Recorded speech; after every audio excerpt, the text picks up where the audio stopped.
Voici un message qui doit être vu par la majorité de citoyens pour avoir un impact et pouvoir changer notre destinée.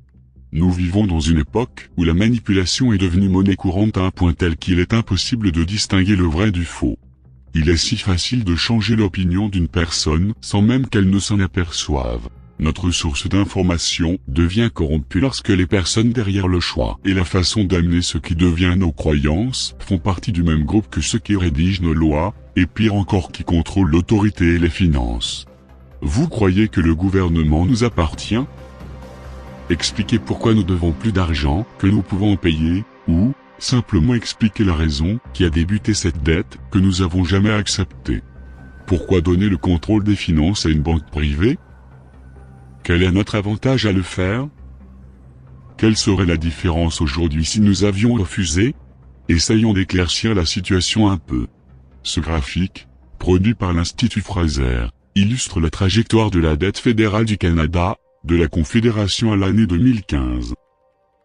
De toute évidence, quelque chose a mal tourné en 1974. Qu'est-il arrivé en 1974 ? Eh bien, Pierre Elliott Trudeau a délégué la souveraineté monétaire du Canada à un groupe de banquiers privés internationaux. Entre la création de la Banque centrale du Canada, en 1938, et l'année 1974, le gouvernement canadien empruntait à sa propre banque centrale. La dette était virtuellement sans intérêt, puisque le gouvernement est propriétaire de la banque. Mais depuis 1974, le Canada emprunte auprès de banquiers privés internationaux. Cette année-là, le comité de Bâle a été créé par les gouverneurs des banques centrales du groupe des 10, G10, incluant le gouverneur de la Banque du Canada, Gérald Bouet. Pierre Elliott Trudeau, et son ministre des Finances de l'époque, John Turner, ont délégué la souveraineté monétaire du Canada à ce groupe de banquiers étrangers, au comité de Bâle sur le contrôle bancaire, hébergé par la Banque des règlements internationaux, un groupe qui décourage l'emprunt sans intérêt par les banques centrales, afin d'encourager les emprunts avec intérêt auprès de créanciers privés. La différence entre une banque privée et une banque publique comme celle du Canada, c'est que la banque centrale de propriété publique retourne les paiements sur les intérêts au gouvernement, et donc au peuple. En revanche, une banque privée siphonne l'intérêt dans son propre compte de capital privé. La banque privée réinvestit ce profit en chargeant de nouveau des intérêts, siphonnant ainsi progressivement l'argent de l'économie productive, et dépossédant le peuple et le gouvernement. Sur une période de 108 ans, 1867 à 1974, la dette accumulée par le Canada est représentée par une ligne plate. Mais depuis la trahison du gouvernement Trudeau en 1974, la dette croît de manière exponentielle. Aujourd'hui, elle a dépassé 630 milliards de dollars. Une vaste portion de cette dette consiste en intérêts dus aux banquiers privés. Selon l'Institut Fraser, les gouvernements canadiens ont déboursé environ 61,7 milliards de dollars en paiement d'intérêts en 2013 à 2014. Un montant énorme, qui excède les dépenses dans le système d'éducation primaire et secondaire du pays, 61 milliards de dollars en 2011 à 2012.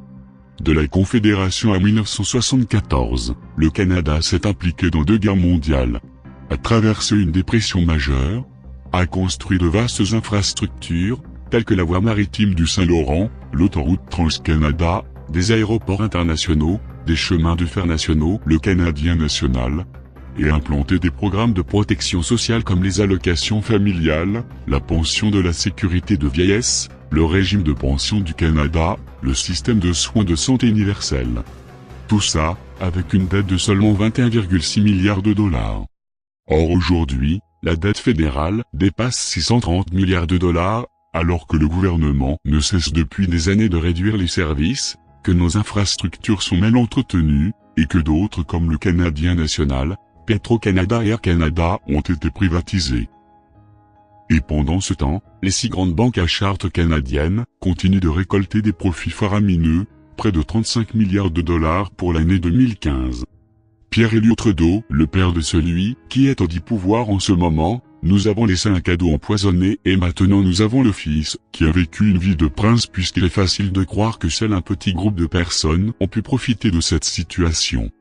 Quel sujet de détournement d'attention avait réussi à faire passer cette belle trahison? Encore simplement une illusion lorsque nous savons qu'il ne reste que 3 pays au monde qui ne font pas partie du système de banque privée. Petite information, en 2001, 7 pays n'étaient pas sur l'emprise des banques et je vous laisse deviner lesquels n'en font plus partie. La solution est simple, que le gouvernement cesse d'emprunter auprès des banques privées et qu'il recommence à emprunter, virtuellement sans intérêt, auprès de la Banque du Canada. La solution au problème de la dette n'est donc pas d'augmenter les impôts, de couper dans les services offerts, ou de vendre nos biens publics. La solution consiste à réduire la dette grâce à l'usage de la Banque du Canada, une banque publique, dont les actionnaires sont la population canadienne, et qui retourne les paiements sur les intérêts qu'elle charge, le cas échéant, dans les caisses publiques. Est-ce que le Fils pourra renverser la malédiction que le Père nous a transmise ou nous allons devoir le faire par nous-mêmes? Une faillite fait moins peur que l'avenir que nous réservent les banques. Le temps du changement est venu. Il commence par la récupération de nos biens et ressources, non conquérir et dominer. La pauvreté ne cesse d'augmenter et la raison principale est si simple à résoudre qu'il nous impose des distractions assez grandes pour nous démotiver. Malheureusement pour eux nous n'oublions pas et nous sommes plus motivés que jamais. Veni vidi vici.